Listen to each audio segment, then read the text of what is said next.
Right. அடுத்த கேள்வி வந்து ட்ரிகனோமெட்ரி. இது எல்லாமே சிம்பிளான கேள்வி. இது சாதாரண கேள்வி தான். நாங்கள் செய்த மாதிரி கேள்விகள் தான் இதில் கிடைக்கும். முதலாவது பாட்டு பாருங்கள் என்ன கிடைக்கிறாங்கன்னு சொல்லி. tan alpha plus பீட்டாவிற்கான திரிகோண கணித சமன்பாட்டை tan alpha tan பீட்டா சார்பில் எழுதுங்க. ஓகே, இப்படிதான் நான் போடலாம். tan alpha சக பீட்டா அப்படிங்கிறது tan alpha சக tan பீட்டா கீழே வந்து என்ன வரப்போகுது 1 minus tan alpha tan beta. tan alpha tan beta. அடுத்து பாருங்க, இதிலிருந்து tan 2 தீட்டாவை tan தீட்டாவை சால்வ். நான் என்ன செய்கிறேன், அல்ஃபா சமன் பீட்டா சமன் தீட்டான்னு சொல்லி போடுறேன். எனக்கு tan 2 தீட்டா வேணுமா இருந்தால் தீட்டா ப்ளஸ் தீட்டான்னு போட்டு வச்சுருத்தாங்க. அப்போ உங்களுக்கு வரப்போகுது tan 2 தீட்டா சமன் tan 2 தீட்டா சமன் tan தீட்டா அல்ஃபா அதுக்கு இடத்துலையும் பீட்டா அதுக்கு இடத்துலையும் தீட்டாவை போடுறேன். tan தீட்டா ப்ளஸ் tan தீட்டாவுக்கு கீழே 1 minus tan theta into tan theta. அப்படியா இருந்தால் நீங்கள் போடலாம் tan 2 theta சமன் tan 2 theta சமன் 2 மடங்கு tan thetaவுக்கு கீழே 1 minus tan வர்க்கம் theta. ஓகே, இவ்வளவு தான் விஷயம். அடுத்து கதைக்கிறாங்க tan 3 theta சமன் அதுன்னு சொல்லி காட்டட்டான். ஓகே, இங்கே பாருங்க, எனக்கு 2 thetaவுன்ற பெருமானம் தெரியும். அப்போ நான் என்ன செய்ய போறேன்னு சொன்னால் tan 3 தீட்டாவை நான் போட போறேன். தீட்டா பிளஸ் தீட்டா பிளஸ் தீட்டானா இல்லை, tan 2 தீட்டா பிளஸ் தீட்டா. அப்போ நான் இவருக்காக போடலாம் tan 2 தீட்டா சக tan தீட்டா கீழே வந்து வரப்போகுது 1 minus tan 2 theta into tan theta. நீங்கள் tan 2 தீட்டாவுக்காக பிரதியிட்டீங்கன்னு சொன்னால் 2 மடங்கு tan தீட்டாவுக்கு கீழே 1 minus tan வர்க்கம் தீட்டா சக tan தீட்டாவுக்கு கீழே 1 minus tan 2 தீட்டா. இது நேரடியான கேள்வி, நேரடியாக செய்யலாம். 2 மடங்கு tan தீட்டாவுக்கு கீழே 1 minus tan வர்க்கம் தீட்டா into tan தீட்டா. நான் மேலேயும் கீழையும் வந்து 1 minus tan வர்க்கம் தீட்டாவால் பெருக்கிக்கிறேன். பெருக்கினா வரப்போகுது 2 மடங்கு tan தீட்டா சக tan theta into 1 minus tan வர்க்கம் தீட்டா 1 minus tan வர்க்கம் தீட்டாவுக்கு கீழே இங்கேயும் பெருக்கினா 1 minus tan வர்க்கம் தீட்டா 1 minus tan வர்க்கம் theta minus 2 tan theta into tan theta tan வர்க்கம் தீட்டா. சுருக்குங்க, 2 tan தீட்டா சக tan தீட்டா, அப்போ 3 மடங்கு tan theta tan theta into tan வர்க்கம் தீட்டா மைனஸ் tan கனம் தீட்டா மைனஸ் tan கனம் தீட்டாவுக்கு கீழே 1 மைனஸ் tan வர்க்கம் தீட்டா மைனஸ் 2 tan வர்க்கம் தீட்டா, அப்போ மைனஸ் 3 மடங்கு tan வர்க்கம் தீட்டாவாக இருக்க போகுது. ஓகே, இதான் காட்ட சொல்றாங்க. என்ன காட்டுக, இறுதி சமன்பாட்டில் தீட்டா சமன் 5π/12 என பிரதியிட்டு tan 5π/12 வந்து 5π/12 வந்து இந்த சமன்பாட்டின் ஒரு தீர்வு என்பதை வாய்ப்பு பார்க்க. ஓகே, இங்க பாருங்க, தீட்டாவுக்காக நான் என்ன செய்றேன்னு சொன்னால் நான் தீட்டாவுக்காக வேண்டி 5π/12 நான் போடுறேன். அதே சமயம் நான் எங்கேயாவது tan 5π/12 கண்டால் tan 5π/12 கண்டால் அதுக்காக வேண்டி நான் ஒரு ஸ்மால் டீன்னு சொல்லி பிரதிடுறேன். அப்போ நான் நிறைய எழுத வேண்டி வராது. அப்போ tan 3 தீட்டா இதுவாக இருந்துச்சுன்னு சொன்னால் 3 தீட்டா வந்து எதுக்கு சமனாக இருக்கும், 3ஆல் பெருக்கினீங்கன்னு சொன்னால் 5πக்கு கீழே 4, 5πக்கு கீழே 4, அதாவது 5πக்கு கீழே 4 சொன்னால் எவ்வளவு, பை சக π/4 சொல்லி போடலாம். π + π/4. அப்போ tan 3 தீட்டா எதுக்கு சமனாக இருக்கும், tan 3 தீட்டா சமன் tan π + π/4. 3ஆம் கால்வட்டத்துக்கு வருது. 3ஆம் கால்வட்டத்தில் tan என்ற குறி வந்து பிளஸ், அப்போ tan π/4 tan π/4 எவ்வளவு 1. அப்போ நான் இதில் கொண்டாந்து பிரதியிட்டேன்னு சொன்னால் tan 3 தீட்டா சமன், அப்போ tan 5π/4 சமன் 5π/4 சமன் 3 மடங்கு tan 5π/12 மைனஸ் tan கனம் 5π/12 கீழே 1 மைனஸ் 3 மடங்கு tan வர்க்கம் என்று கொண்டு வந்து பிரதியிடுவோம். நான் எடுத்த விஷயங்கள் எல்லாம் tan 3 தீட்டாவுக்காக வேண்டி ஒன்றுன்னு சொல்லி போடலாம். 1 சமன் 3t மைனஸ் t கணத்துக்கு கீழே 1 மைனஸ் 3 மடங்கு t வர்க்கம். இதை குறுக்க பொறுக்கினீங்கன்னு சொன்னால் 1 மைனஸ் 3 மடங்கு t வர்க்கம் சமன் 3t மைனஸ் t கணம். இவரெல்லாம் அந்த பகுதி கொண்டு போனீங்கன்னு சொன்னால் t கணம், அதாவது இங்கே t வந்து 5π/12, t கணம் மைனஸ் 3t மைனஸ் 3t வர்க்கம் சக 1 சமன் 0 இருக்க போகுது. ஓகே, இதுக்கும் ஆனது இந்த சமன்பாட்டுன்ற ஒரு தீர்வுன்னு எப்படி கண்டுபிடிக்கிறது? நான் இது நான் வந்து கோஆர்டினேட் ஜியோமெட்ரிக்லயே நான் கதைச்சேன். எனக்கு தெரியும் x வர்க்கம் மைனஸ் 5x சக 6 சமன் 0ல் எக்ஸுக்காக வேண்டி 1 போட்டால் அது இந்த சமன்பாட்டை திருப்தி செய்யாது. ஆனால் எக்ஸுக்காக நான் 2 போட்டால் திருப்தி செய்யும். ஏன்? ஒரு சமன்பாட்டு அந்த சமன்பாட்டு தீர்வுகள் தான் திருப்தி செய்யும். அப்போ நான் என்ன செய்கிறேன்னு சொன்னால், நான் எக்ஸ் வர்க்கம் மைனஸ் 3 எக்ஸ் கணம் மைனஸ் 3x வர்க்கம் மைனஸ் 3x சக 1 சமன் 0ல் எக்ஸ் சமன் t என விட எக்ஸ் சமன் t ஆக LHS எடுப்போம். இங்கே டீங்கிறது என்ன? tan 5π/12. LHS எடுத்தோம்னு சொன்னால் LHS வந்து என்ன வரப்போகுது? t கணம் மைனஸ் 3 மடங்கு t வர்க்கம் மைனஸ் 3t சமம். இது வந்து எதுக்கு சமனாக இருக்குது? நாங்கள் ஆல்ரெடி நிறுவிட்டோம். இது 0க்கு சமனாக இருக்குது. அப்படியாக இருந்தால் இது RHSக்கு சமனாக இருக்குது. பாருங்க, இந்த சமன்பாட்டை tan, இப்போ இந்த சமன்பாட்டில் எக்ஸுக்காக 1 கொண்டாந்து போடுற மாதிரி tan 5π/12 இதை நீங்கள் மடக்கை அட்டவணையில் பார்த்தீங்கன்னா சம்திங் ஏதோ ஒரு பெருமானம் வரும் தானே. அந்த பெருமானத்தை கொண்டாந்து இதில் போட்டிங்கன்னா திருப்தி செய்யுமா? திருப்தி செய்யாது.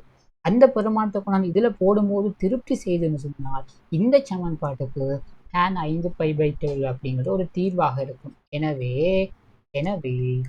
tan 5π/12 என்பது எக்ஸ் கணம் மைனஸ் 3x வர்க்கம் மைனஸ் 3x சக 1 சமன் 0ன் ஓர் மூலமாகும். சிம்பிள். பிறகு சொல்றாங்க இதை வந்து காரணியாக்கி தந்திருக்கிறாங்க. காரணியாக்கினா என்ன சொல்றாங்க? எக்ஸாக 1 × இதுவாங்க. அப்படியாக இருந்தால் அதண்ட பெருமானத்தை தந்துறாங்க. ஓகே, இப்போ என்ன செய்யிருக்காங்கன்னு சொன்னால், இந்த சமன்பாட்டுன்ற ஒரு தீர்வு இதுன்னு சொல்லி தெரியும். இது ஒரு 3ஆம் படி சமன்பாடு. அந்த 3 தீர்வுகள் இருக்கும். அந்த 3 தீர்வுல இருந்து நாங்கள் ஒரு தீர்வை கண்டுபிடிச்சு கொடுப்போம். இதண்ட காரணி வந்து சொல்லியிருக்கிறாங்க எக்ஸ் மைனஸ் 1 × எக்ஸ் வர்க்கம் மைனஸ் 4x சக 4x மைனஸ் 4x சக 1 மைனஸ் 4x சக 1 சமன் 0. இதை தீர்த்தீங்கன்னு சொன்னால் எக்ஸ் வந்து 1 இருக்கணும், அல்லது இது வந்து உங்களுக்கு 0 இருக்கணும். எக்ஸ் வர்க்கம் மைனஸ் 4x சக 1 சமன் 0. எக்ஸ் சமன் 1ன்னு சொன்னால் என்ன? உங்களுக்கு tan 5π/12 வந்து கட்டாயமாக 1க்கு சமனாக இருக்காது. ஏன்? tan π/4 தான் 1. ஓகே, உங்களுக்கு ஷுவராக தெரியும் tan 5/12 வந்து சமன் அல்ல 1. அப்போ இந்த தீர்வு வந்து உங்களுக்கு என்ன செய்யாது? இது பொருந்தாது. அப்போ இங்கே வந்து ஒரு இருபடி சார்பு, இதுக்கு எத்தனை தீர்வுகள் இருக்க போகுது? 2 தீர்வுகள் இருக்க போகுது. ரெண்டையும் கண்டுபிடிங்க. எக்ஸ் சமன் மைனஸ் b சக ஓசைய வர்க்க மூலத்துக்குள்ள b வர்க்கம் மைனஸ் 4ac கீழே 2a சுருக்கினீங்கன்னு சொன்னால் 4 சகோசைய வர்க்க மூலம் 12. வர்க்க மூலம் 12 அப்படிங்கிறது வர்க்க மூலம் 4 தர 3, 4 வெளியே வந்தால் 2 வரும். அப்போ 2 வர்க்க மூலம் 3 கீழே 2 ஃபுல்லாக 2ஆல் சுருக்கி விட்டீங்கன்னு சொன்னால் உங்களோட எக்ஸ் வந்து உங்களுக்கு வரப்போகுது 2 சகவோசைய வர்க்க மூலம் 3. அப்படியாக இருந்தால் ஒன்று எக்ஸ் சமன் 2 சக வர்க்க மூலம் 3 இருக்கும், அல்லது எக்ஸ் வந்து 2 மைனஸ் வர்க்கமூலம் 3 இருக்கு. ரைட். இப்போ 2 தீர்வுகள் இருக்கு. இந்த 2 தீர்வுகள்ல இருந்து நீங்க ஒரு தீர்வு எடுக்கணும். எப்படி யோசிக்கலாம்? இங்க பாரு. இப்போ நான் எனக்கு தெரிஞ்ச கோணத்தோட நான் ஒப்பிட போறேன். எப்படி ஒப்பிட போறேன்னு சொன்னால் tan 5 பை பை 12 நான் எடுத்தோம்னு சொன்னால் 5 பை பை 12 வந்து 4 பை பை 12 விட பெருசா இருக்குமா சின்னதா இருக்குமா? கட்டாயமா பெருசா தான் இருக்கும். ஓகே, 3 பை பை 12 எடுப்போமே. 3 பை பை 12 விட கட்டாயமா பெருசா தான் இருக்கும். 3 பை பை 12 சொன்னால் என்ன? Pi by 4. அப்போ பை பை 4 விட பெருசா இருக்குன்னு சொன்னால் tan பெருமானமும் இங்க பாருங்க, tan வந்து 0 இருந்து பை பை 2 வரைக்கும் வந்து உங்களுக்கு என்ன இருக்க போகுது? அதிகரிக்கும் சார்பாகத்தான் இருக்க போகுது. கோணம் கூடும் போது tan என்ற பெருமானமும் கூடும். அப்போ கட்டாயமா tan 5 பை பை 12 வந்து உங்களுக்கு பெருசா இருக்கும் tan பை பை 4 விட. அப்போ இது விட வந்து 1 விட பெருசா இருக்காது. அப்போ இது வந்து உங்களுக்கு 1 விட சின்னது. அப்போ இது பொருந்தாது. இதுதான் உங்களுக்கு பொருத்தமாக இருக்கும். அப்படியாக இருந்தால் tan 5 பை பை 12 வந்து உங்களுக்கு வரப்போகுது 2 சக வர்க்கமூலம் 3. சிம்பிளானது. இதான் காட்ட சொல்லியிருக்கிறாங்க. ஓகே, பி பாட்டுக்கு வரும்.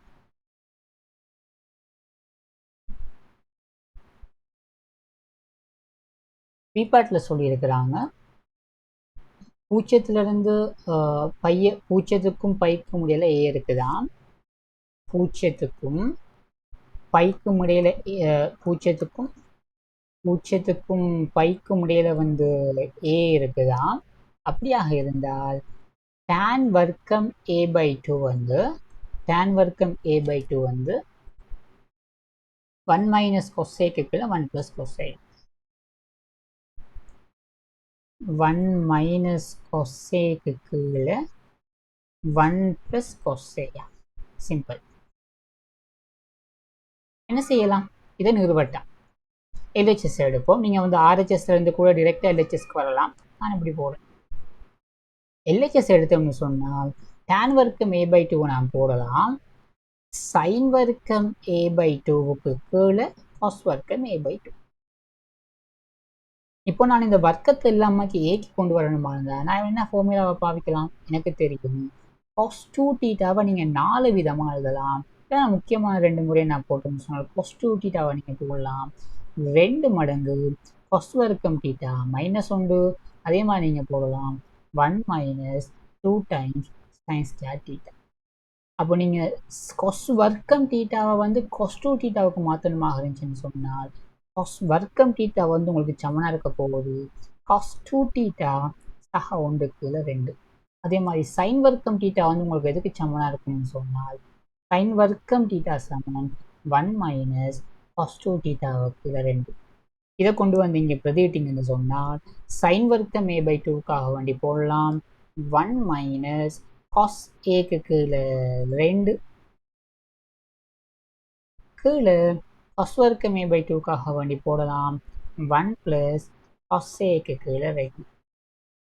இந்த ரெண்டும் கேன்சல். இதுதான் உங்களுக்கு நிறுவ சொல்லியிருக்கிறாங்க. அப்போ 1 மைனஸ் cos aக்கு கீழே 1 பிளஸ் cos RHS. சிம்பிளானது. ஓகே, அடுத்து என்ன கதைக்கிறாங்கன்னு சொல்லி பாருங்க. ஓகே, வழக்கமான குறிப்பீடு ஒரு முக்கோணி ஏபிசி இருக்கு கோசைன் நெறியை பயன்படுத்தி ஓகே இதை காலட்டான். இப்போ என்ன செய்யறேன்னு சொன்னால் எனக்கு cos a அப்படிங்கிறது எதுக்கு சமனாக இருக்கும்? cos விதிப்படி ஒரு முக்கோணியில் cos a இங்கே a வந்து முக்கோணின்ற ஒரு கோணம், a வந்து பூஜ்ஜியத்துக்கும் பைக்கும் இடையில இருக்குன்னு சொல்லியிருக்கிறாங்க. அப்போது ஒரு முக்கோணின்ற கோணமாக கருதுனீங்கன்னு சொன்னால் cos a நீங்கள் போடலாம் b வர்க்கம் சக c வர்க்கம் மைனஸ் a வர்க்கம். இங்கே a காண்றீங்கன்னு சொன்னால் a கழிப்படும் கீழே 2bc. இதை கொண்டு போய் முதலாவது சமன்பாட்டில் பிரதியிடுங்க. பதிட்டா வரப்போகுது tan வர்க்கம் a பை 2 சமன் 1 மைனஸ் cos a. அப்போ 1 மைனஸ் b வர்க்கம் சக c வர்க்கம் மைனஸ் a வர்க்கத்துக்கு 2bc கீழே வந்து 1 + cos A. அப்போ 1 + B வர்க்கம் சக C வர்க்கம் மைனஸ் A வர்க்கத்துக்கு 2BC.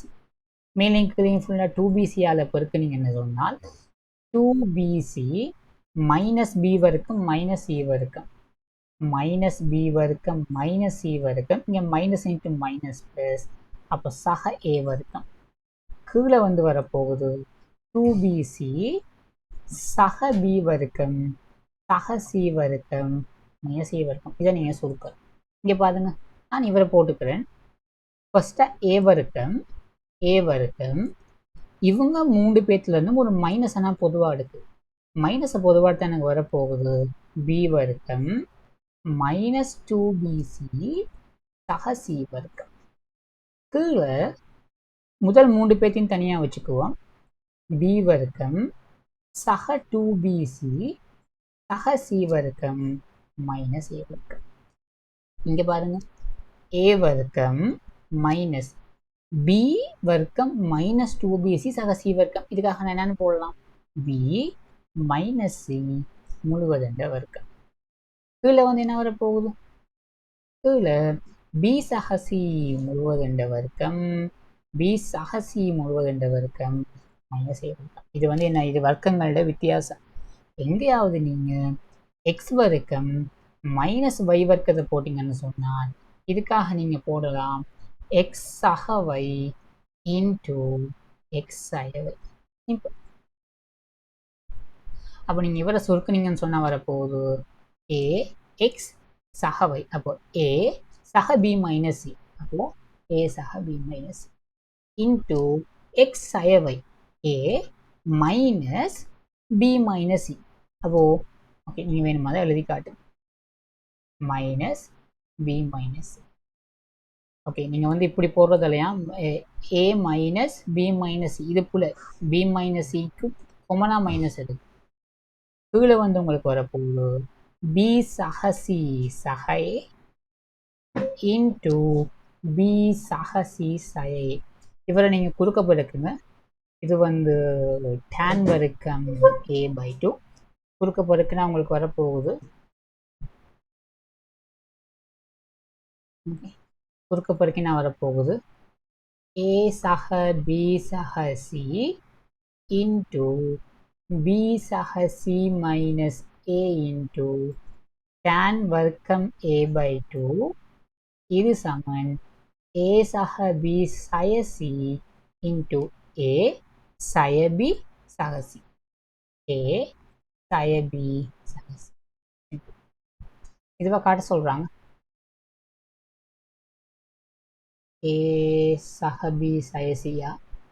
A சக B சக B. Bக்கும் Cக்கும் மைனஸ் Bக்கும் Cக்கும் மைனஸ் இந்த பக்கத்து Aக்கும் மைனஸ் இருக்கு. இதான் காட்ட சொல்கிறாங்க. சிம்பிள். ரைட். அடுத்து C பாட்டுக்கு வாங்க. C பாட்டில் சொல்கிறாங்க sin inverse 3/5 inverse curl D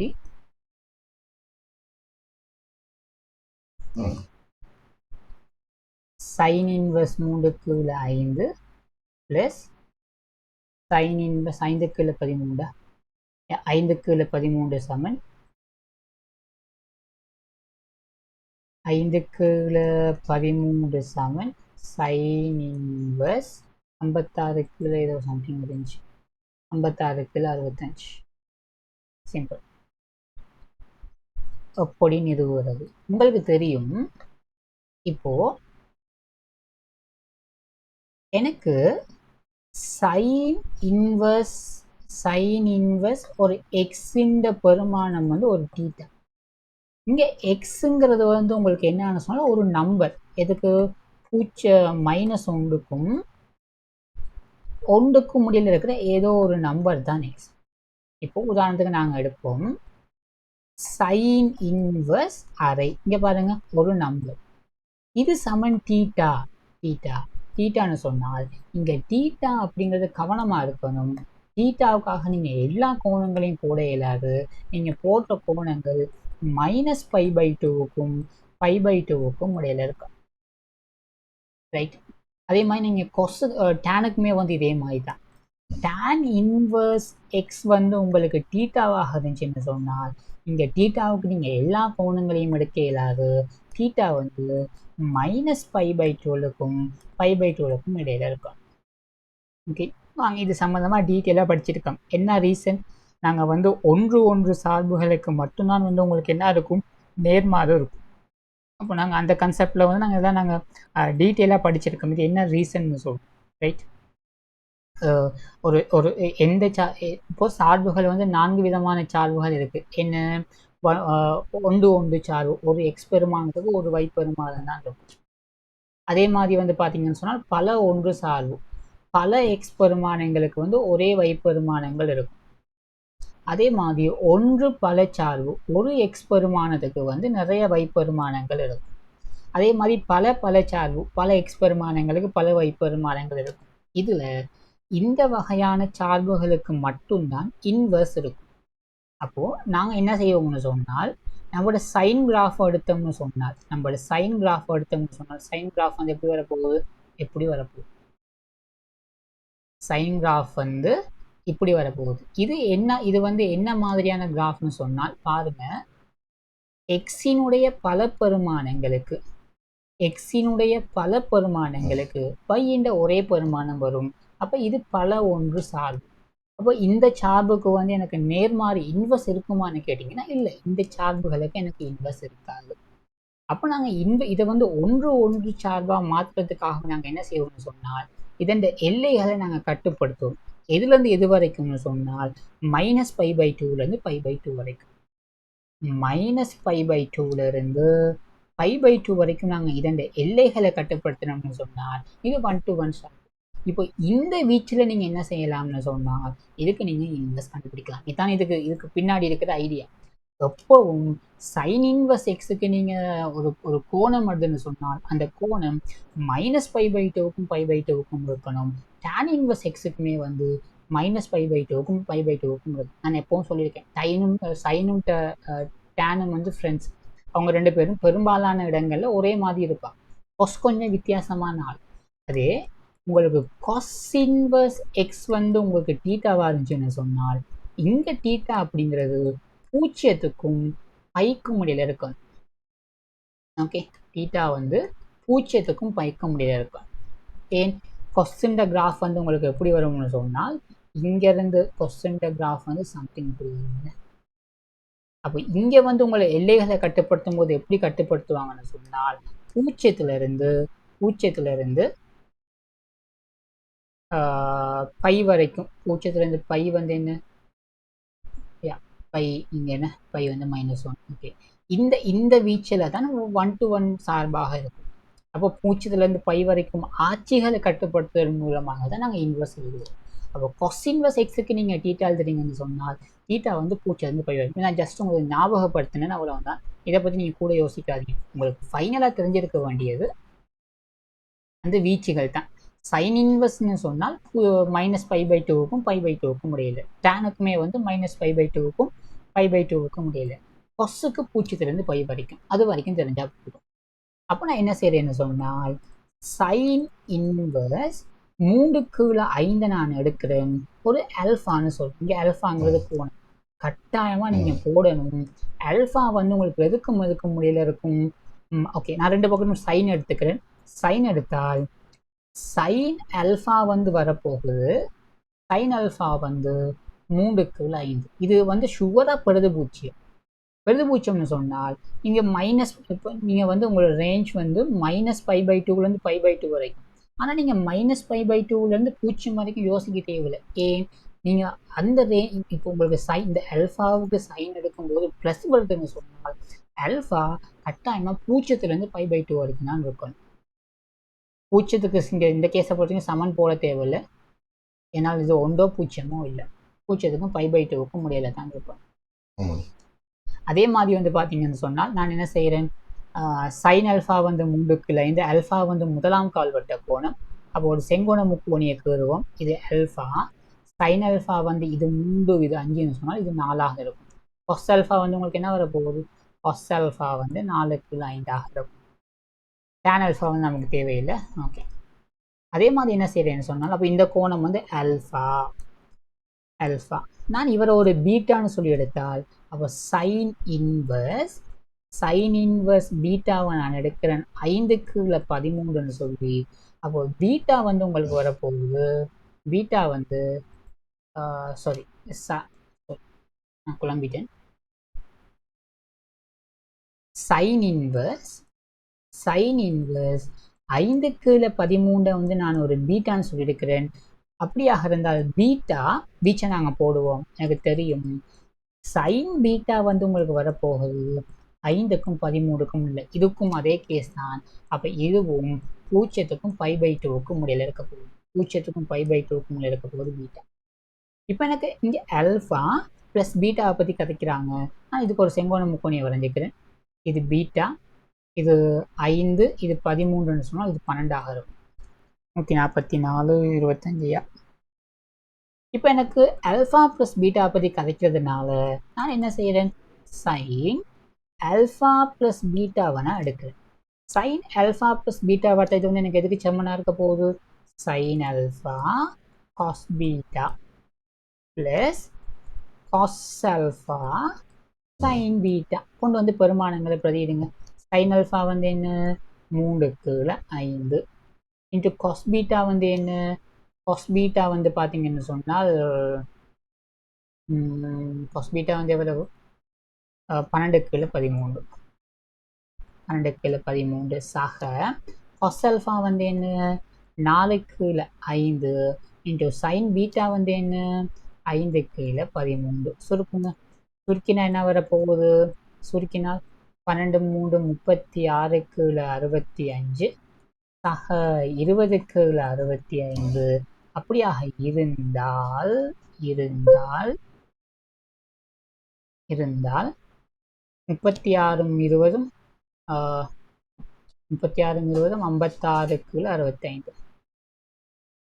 இப்போ என்னால் நேரடியா ஆல்ஃபா ப்ளஸ் பீட்டா சமன் சைன் இன்வர்ஸ் 56/65 போடலாமா? இல்லை, பார்க்க சரி மாதிரி இருந்தாலும் இதில் ஒரு சின்ன கன்செப்ட் உள்ள இருக்கு. என்ன விஷயம் இங்கே பாருங்க, நீங்கள் சைன் π/6 வந்து அரை, சைன் π/6 வந்து அரையாக இருந்துச்சுன்னு சொன்னால் நீங்கள் என்ன செய்யலாம், நேரடியாக நீங்கள் போடலாம் சைன் இன்வர்ஸ் அரை.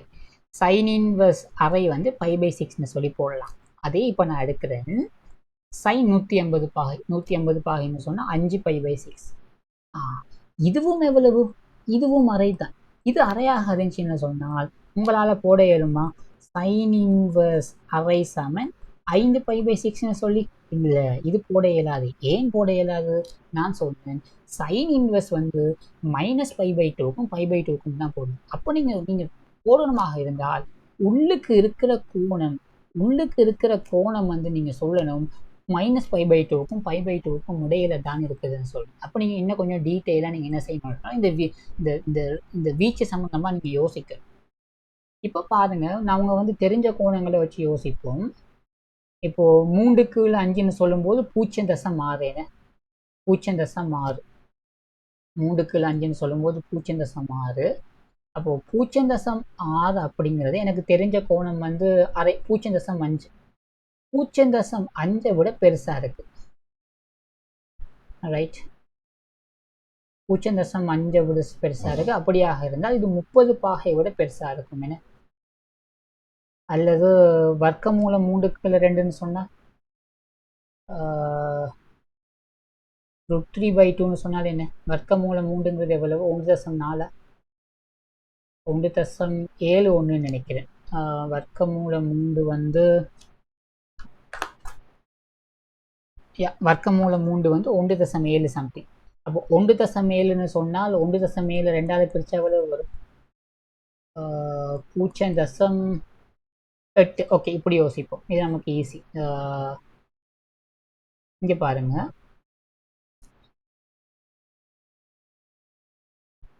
ரைட், இப்படி யோசிப்போம். நான் இந்த இந்த இந்த இந்த இந்த ஆல்ஃபாவுண்டையும் பீட்டாவுண்டையும் ரேஞ்சை வந்து நான் இன்னும் வந்து சுருக்க போகிறேன். இங்க பாருங்க, எனக்கு sin ஆல்ஃபா வந்து 3/5, ரைட்?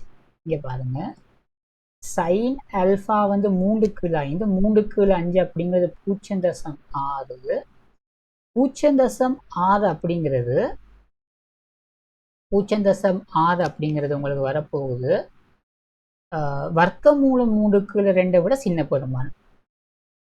வர்க்கமூலம் 3/2 விட சின்ன பெருமானமாக இருக்கும். ஏற்றுக்கொள்றீங்களா? அது ஏன் சிறிதா இருக்கும். வர்க்கமூலம் 3/2 அப்படிங்கிறது இதண்ட பெருமானம் வந்து கிட்டத்தட்ட 0.8 அல்லது 0.7 கிட்ட வருது. இதை விட சின்னது. அப்போ sin ஆல்ஃபா வந்து வர்க்கமூலம் 3/2 அப்படிங்கிறது sin 60 பாகை. அப்போ sin ஆல்ஃபா வந்து சின்னதா இருக்கு sin π/3 விட. அப்படியாக இருந்தால் ஆல்ஃபா வந்து உங்களுக்கு சின்னதாக இருக்க போகுது. ஆல்ஃபா வந்து சின்னதாக இருக்க போகுது 60 பாகை விட. ஆல்ஃபா வந்து 60 பாகையை விட சின்ன கோணம், அதே சமயம் 0 விட பெருசு. இப்போ பீட்டாவுக்கு வருவோம். பீட்டாவுக்கு வந்தீங்கன்னு சொன்னால் சைன் பீட்டா வந்து உங்களுக்கு வருது. சைன் பீட்டா வந்து உங்களுக்கு 5/13. இது கட்டாயமா வந்து 5/13 சொன்னா ரொம்ப சின்ன பெருமானம். இது 0.5 விட சின்னது. ஏற்றுக்கொள்றீங்களா? இது 0.5 விட சின்னதுன்னு சொன்னால் சைன் பீட்டா வந்து உங்களுக்கு வரப்போகுது சைன் 30 விட சின்னது. சைன் π/6 விட சின்னது.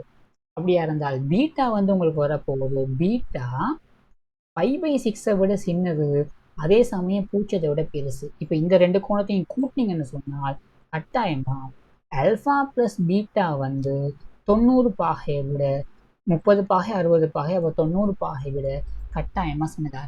இதை சொன்னால்தான் நீங்க நேரடியா இன்வெர்ஸ் எடுக்கலாம். ஆல்ஃபா பிளஸ் பீட்டா வந்து 0க்கும் π/2க்கும் இடையில இருக்குது.